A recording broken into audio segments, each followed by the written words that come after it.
Hello guys, good morning. আমি পলি blog Mithi চ্যানেলে তোমাদের সকলকে স্বাগত। তো আমার সকালবেলা চা বানিয়ে নেওয়া হয়েও গেছে।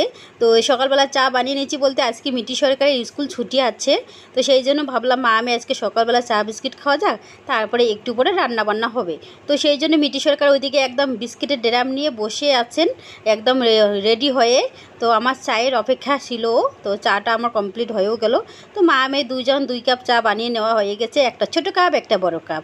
কারণ মিঠি সরকার ছোটো কাপে চা খেতে পারে না, ফেলে টেলে দেয়, তো সেই জন্য ওকে বড় কাপে ঢেলে দিয়েছি। তো আমিও 2টা বিস্কিট নিয়ে চাটা আর বিস্কিটটা খেয়ে নেই, খেয়ে দিয়ে তারপরে কাজকর্ম সেরে নিয়ে তারপরে রান্না করব। ভেবেছি আজকে দেরি করে রান্নাটা করব একটু।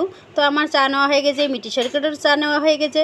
তো চাটা খেয়ে নেই, খেয়ে দিয়ে তারপরে আরও কাজকর্ম আছে অবশ্যই, এখনও সেরকম কাজকর্ম হয়নি।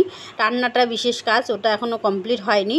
তো মিঠি সরকারকে তো আগে সকাল সকাল খেতে না দিলে হয় না, ও বলছে ম্যাগি খাবে, তো ম্যাগিটা এখনও বানানো হয়নি। তো চাটা খাইয়ে দেয় তারপরে ওকে ম্যাগি বানিয়ে দেবো ভেবে নিয়েছি। তো আমারও চা নেওয়া হয়ে গেছে। তো তারপরে বন্ধুরা আমি টুকটাক কাজ সেরে রান্নাবান্না কমপ্লিট করে স্নান করতে গিয়েছিলাম। তো স্নান করা আমার হয়ে গেল। তো স্নান করে এসে দেখছি এগুলো এলোমেলো করে রেখেছে, ব্ল্যাঙ্কেট বালিশগুলো, তো একটু গুছিয়ে রাখছি। আর আমি এখানে ফ্যান ছেড়ে দেবো, একটু চুলটা শুকিয়ে নেবো, কারণ হচ্ছে গরম, তো চুলগুলো থাকলে বেশ গরম লাগে, তো সেই জন্য। দাঁত নাই সেটা বল, স্বীকার করবে না। বল কেমন হয়েছে মাটন? ভালো, টেস্টি হয়েছে? লবণ ঝাল ঠিক আছে না আর একটু দেবো? ঠিক আছে, সব ঠিক আছে। মাংস সিদ্ধ হয়েছে তো? সিদ্ধ হবে না, 5টা সিটি দিয়েছি প্রেশার কুকারে, বুঝলি?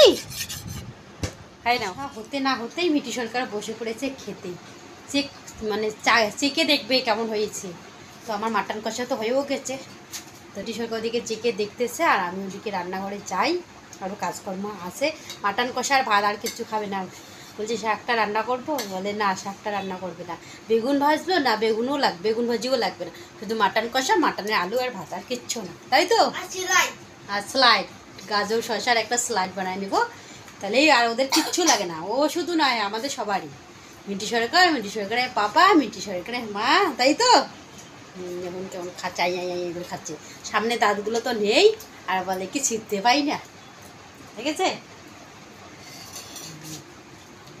তো চলো তোমাদেরকে দেখিয়ে দিই, চলো আমার মাটন কষা।